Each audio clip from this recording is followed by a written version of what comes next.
Chapter 35. My mind is a jumble of confused thoughts. A death certificate for Inez? That's what it looks like, but is it possible? Andrew's hand trembles as he reaches for the paper. I squint to make sure I'm seeing the words correctly. Inez Briggs? What? How? I'm not sure yet, but this can't be a coincidence. It's a death certificate for a little girl named Inez Briggs who died on August 1st, 1880. That's the same day that Inez Clark died. In Chicago, too. It's gotta be the same girl, right? And that last name, Briggs, as in Amos Briggs? I sputter out.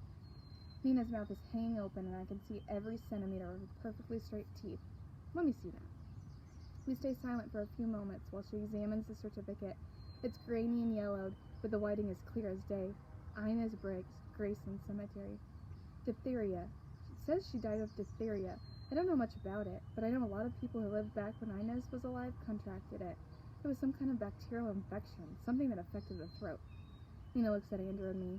If this certificate is for the same girl, wouldn't the cause of death say lightning strike? She asks. Andrew scoots over so he can rest his back against the wall. No, not if this isn't true. Maybe that's just part of the legend. Maybe there's more to Inez Briggs than people know. You mean like maybe she lived in my house? The second I ask it, I realize how scary my question really is. It's obvious that my house is haunted, but I never considered it could be haunted because the person who died used to live here. Did she sleep in my room, eat in our kitchen, use our bathrooms? Ew, never mind. I freeze that another thought pops into my head, a darker one. Maybe the ghost didn't just live in my house. Maybe she died here, too.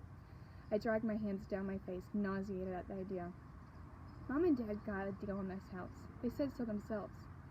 I like cherry pie, Andrew volunteers. What? Nina asks. What does cherry pie have to do with anything? Oh, sorry. Tessa just said something totally random, so I thought that's what we were doing. Andrew ducks as I lob a ball of wadded up packing tape in his direction. It's not random, Andrew. It's true. They bragged about a steal this house was. Do you think... I pause, horrified about what I'm about to say. Do you think it's because Inez died here, in this house? Ugh! Andrew jumps to his feet and looks around. Gross, Tess. I'm not trying to be gross. I'm being serious. It's possible. Nina runs a finger over the faded letters on the paper.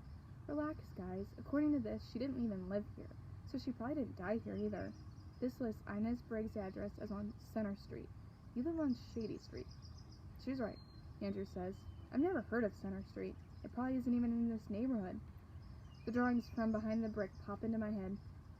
If that's true, how would she have known about the oval window in the spare bedroom? Crickets. And what about the IB on the back of them? That totally makes sense if her Inez was Inez Briggs. More crickets.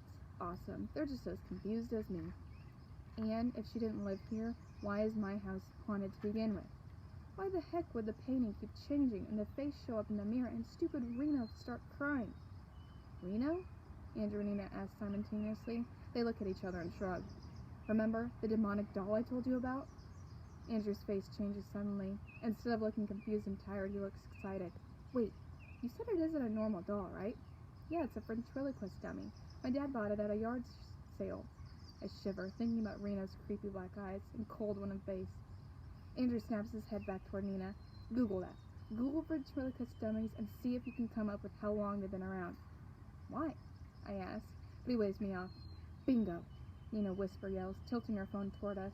I lean it to look over his shoulder. It's a collection of ventriloquist dummies over the years. I don't see the one that looks exactly like Reno, but several of them are close. Ventriloquist dummies have been around for hundreds of years. Some of these were from the 1800s, back when Vanderbilt was just getting big. Back when Inez was alive, I whisper. Exactly. Maybe she chose to use the doll to try to communicate with you because it was familiar to her. Think of all the technology and stuff they didn't have back when she was alive. I bet any one of our houses would be confusing to a 200-plus-year-old ghost, Nina says. This is crazy, Andrew says. There's a spark in his eyes now. It's bright, and even though we're discussing ghosts, I feel better, happy. Do you think that could be the explanation, Tessa? Nina asks. Her tone is hopeful. I nod and hand her phone back to her. According to this site, Vanderbilt-style entertainment started getting big in the early 1880s, right before Inez was born. I originally thought she was using Reno to scare me because I hate him, but maybe it's because she was excited to see something familiar. A pang of sadness hits me. Sadness for Inez. If the death certificate is hers, that means her gravesite is wrong. Every story about her is wrong. She wasn't just an advertisement for a local sculptor. She was a real girl. Her last name wasn't Clark, and she doesn't escape her glass box during storms because she died after being hit by lightning. Her death had nothing to do with lightning.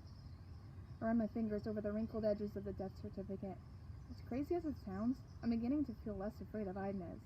I mean, if she wanted to hurt me, wouldn't she have done it by now? Andrew rakes a hand through the front of his hair. He leaves it standing on end. I'm still confused. That makes two of us, I mumble. If Inez never lived in this house, then we're back to my first theory on why she chose to haunt me. Which was, Nina prompts, because she liked art. I guess it's still possible, especially since I found those drawings hidden in the wall. Andrew folds the death certificate up and hands it to Nina. She tucks it deep in her research notebook. But why would her death certificate have been in this basement at all if she never lived here? Nina taps her chin with the pen. We don't know that the certificate is real, not yet. It looks real. I wrinkle up my nose. The stink of musty paper still fills the room. It smells real, too. Andrew peeks through the small storage closet's door, then presses it tightly closed with the toe of his shoe. Nina blinks at it, then sighs. I gotta go. What? I jump in front of the door. No, don't go yet. You guys just got here, and now I'm creeped out. I'm sorry, Tess, but we'll never figure this out if I don't do more research. There are too many things that don't make sense. Nina grimaces and holds her notebook up.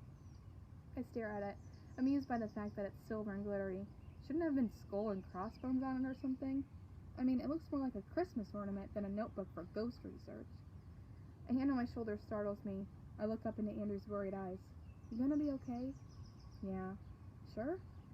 I shrug. Even though I'd rather have them stay, I'm actually not that scared about being here alone with Inez. I can't be positive because, ghosts. But I think so. He smiles and makes his way to the door.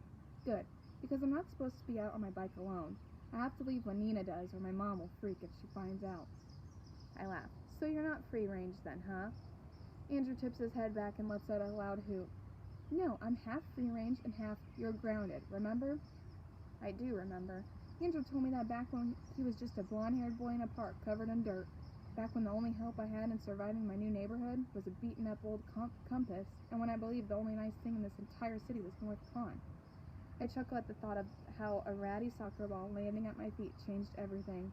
I was so wrong, and for once, couldn't be happier.